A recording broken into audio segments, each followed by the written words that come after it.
اس درس میں جس حدیث کا میں نے انتخاب کیا وہ صحیح بخاری کی روایت ہے، اور اس حدیث پاک میں دو باتیں بیان کی گئی ہے۔ ایک بات تو یہ بیان کی گئی ہے کہ قرآن مجید ہم لوگوں کو کیسے سیکھنا چاہیے یا کن کن لوگوں سے سیکھنا چاہیے، قرآن سیکھنے والے کے صفت کیا ہونی چاہیے، ایک تو یہ بیان کی گئی۔ دوسری بات یہ ہے کہ اللہ کے نبی 4 صحابی کا نام لے کر ان کی فضیلت، ان کی اہمیت، ان کی عظمت کو بھی بیان کیا۔ کیا ہے حدیث کے راوی؟ جیسا کہ معلوم ہوا سیدنا عمرو بن عاص رضی اللہ عنہما بیان کرتے ہیں کہ اللہ کے نبی اکرم صلی اللہ علیہ وسلم ارشاد فرماتے ہیں کہ اے میرے امت کے لوگوں، اے میرے صحابیوں، اگر تجھے قرآن سیکھنا ہے تو ان 4 لوگوں میں سے کسی ایک سے سیکھو۔ اللہ اکبر! کیوں؟ اس لیے کہ یہ 4 قسم کے جو لوگ ہیں، یا یہ 4 لوگ جو ہیں، یہ قرآن کے قاری ہیں، یہ قرآن کے ماہر ہیں، یہ قرآن کے حافظ ہیں، یہ قرآن کے عالم ہیں، یہ قرآن کے مفتی ہیں، یہ قرآن کو اچھی طریقے سے جانتے ہیں۔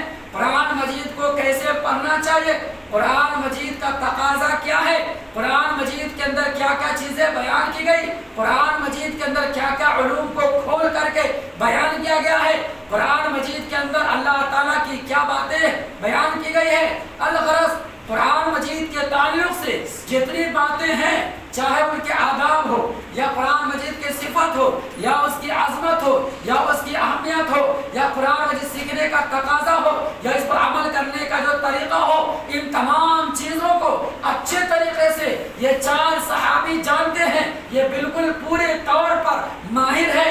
لہٰذا اس وجہ سے ان میں سے کسی ایک سے تم قرآن سیکھنا، اگر سیکھو گے تو کامیابی ملے گی۔ اللہ اکبر! کیا 4 صحابی؟ پہلے نمبر پر اللہ کے نبی بیان فرماتے ہیں عبداللہ ابن مسعود رضی اللہ، ان سے قرآن سیکھو۔ یہ ابن مسعود رضی اللہ عنہ مشہور صحابی ہیں، قرآن کے قاری تھے، قرآن کے عالم تھے، قرآن کے مفسر بھی تھے، قرآن کی تفسیر بیان کرنے والے۔ جیسے عبداللہ ابن عباس رضی اللہ عنہ قرآن کے مفسر تھے، اسی طریقے سے ابن مسعود بھی قرآن کے بڑے ماہر تھے۔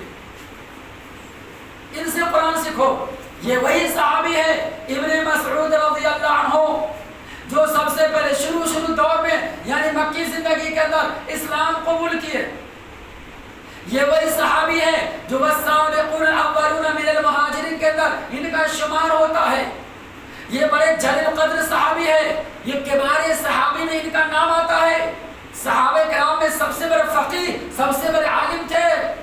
یہ عبداللہ بن مسعود رضی اللہ، یہ وہی صحابی ہے جنہوں نے مکہ کے اندر سب سے پہلے خانہ کعبہ کے اندر بلند آواز سے قرآن مجید کی تلاوت کی۔ اللہ اکبر! جبکہ مکی دور کے اندر مسلمانوں کے لیے بڑی پریشانی کا سامنا کرنا پڑا تھا، دشمنوں سے، مشرکین سے، ابو جہل سے، ابو لہب سے، عتبہ شیبہ، دیگر جتنے دشمنان اسلام تھے، جتنے مشرکین مکہ تھے، ان کے سامنے اسلام کو کھول کر بیان کرنا، اسلام کے ڈنکے کے چوٹ سے پیش کرنا، یہ بڑا معمولی کام نہیں تھا، بڑا کٹھن معاملہ تھا، بڑا ہی بھاری معاملہ تھا۔ لیکن ایسے دشوار مرحلے کے اندر بھی ابن مسعود رضی اللہ عنہ کسی سے نہیں ڈرے، چاہے بڑا سے بڑا دشمن، بڑا سے بڑا ظالم کیوں نہ آ جائے۔ بالکل جنرل صحابہ، بڑے بہادر صحابی تھے، انہوں نے سب سے پہلے قرآن مجید کو بلند آواز سے کعبہ کے اندر دشمن کے سامنے تلاوت کر کے اور قرآن مجید کو پڑھ کے سنایا اور دنیا والوں کو پیغام دیا۔ کسی اور صحابے کی ہمت نہیں ہوتی۔ بتاؤ، وہ ابن مسعود ہے۔ ان سے قرآن سیکھنے کے بارے میں اللہ کے نبی کہتے ہیں، معمولی شخصیت نہیں ہے۔ اب ان کی سیرت بیان پر وقت زیادہ ہو جائے گا۔ نمبر 2، اللہ کے نبی بیان فرماتے ہیں کہ معاذ ابن جبل رضی اللہ، ان سے قرآن سیکھو۔ اللہ اکبر! یہ بھی قرآن کے ماہر ہے، یہ بھی قرآن کے مفسر ہے، یہ بھی قرآن کے فقیہ ہے، یہ بھی قرآن کے قاری ہے، یہ بھی قرآن کے عالم ہے، یہ بھی قرآن کے عامل ہے، اور ہر اعتبار سے قرآن مجید کے جتنے علوم ہیں سارے علوم سے اچھی طریقے سے واقفیت رکھتے ہیں، اچھی طریقے سے ان کو معلوم ہے، لہٰذا ان سے قرآن سیکھو۔ اگر یہ دو صحابی میں سے کوئی نہ ملے تو تیسرے نمبر پر اللہ کے نبی نے فرمایا سالم سے قرآن سیکھو۔ سالم کون ہے؟ یہ سالم رضی اللہ عنہ ابو حذیفہ رضی اللہ عنہ کے آزاد کردہ غلام تھے۔ بتاؤ، یہ پہلے غلام تھے، غلامی میں رہ کر قرآن مجید کو یاد کر لیا، غلامی میں رہ کر قرآن مجید کو سیکھ لیا، غلامی میں رہ کر قرآن مجید کو اچھی طریقے سے پڑھ لیا، غلامی میں رہ کر قرآن مجید کے حافظ بن گئے، اور آج ہم لوگ آزاد ہیں، ہر اعتبار سے ہم کو ساری سہولتیں مہیا ہے، ہر محلے میں ہر بستی میں عالم موجود ہے، حافظ موجود ہے، قاری موجود ہے، لیکن ہم کو کیا توفیق ملتی ہے قرآن مجید سیکھنے کا؟ کہاں گئے مسلمان؟ یہاں تو حال یہ کہ 10 منٹ نہیں بیٹھتے، بھاگ جاتے۔ ہاں سلام پھیرا امام صاحب، بھاگنا شروع، پتہ نہ کانٹا چبھتا ہے بیٹھنے سے، یا کوئی ہوائی جہاز پکڑنا ہے، بڑے ایمرجنسی بھاگنا شروع کر، ڈیلی ماحول دیکھتے۔ بتائیے کیا مسلمانوں کا 10 منٹ 8 منٹ وقت نہیں دے سکتے ہو، کیا قرآن سیکھے گا؟ آج کا مسلمان ایسا ہے، ایک چلو پانی میں ڈوب کر مرنا چاہیے۔ کیسے مسلمان جی؟ اپنے آپ کو بولتے ہم مسلمان ہیں، ہم مومن ہیں، مومن یہی پہچان ہے۔ پوچھو ان سے سورہ فاتحہ ہے، پوچھو ان سے سورہ فاتحہ کا ترجمہ معلوم ہے؟ نہیں بتائے گا، 100 میں 95% نہیں بتائے گا، 5% بتائے گا۔ کہاں گئے؟ کتنی کس قدر قرآن سے دور ہے؟ بہرحال کتنا نام سیکھیں گے؟ 3۔ ہاں آخر نمبر پر نبی اکرم صلی اللہ علیہ وسلم بیان فرماتے ہیں اگر تینوں صحابی میں سے کوئی نہ ملے تو چوتھے نمبر پر ابی بن کعب رضی اللہ عنہ سے قرآن سیکھو۔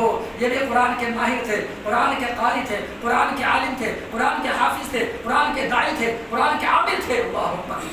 یہ معاذ بن جبل رضی اللہ عنہ اور ابی بن کعب، یہ ابی بن کعب رضی اللہ عنہ صحابی ہیں جن کو عمر بن خطاب رضی اللہ عنہ اپنے دور خلافت میں 11 رکعت تراویح پڑھانے کا حکم دیا تھا کہ تم لوگوں کو 11 رکعت تراویح پڑھاؤ۔ آج لوگ کہتے نا 11 رکعت تراویح پڑھانے کا ثبوت دکھاؤ۔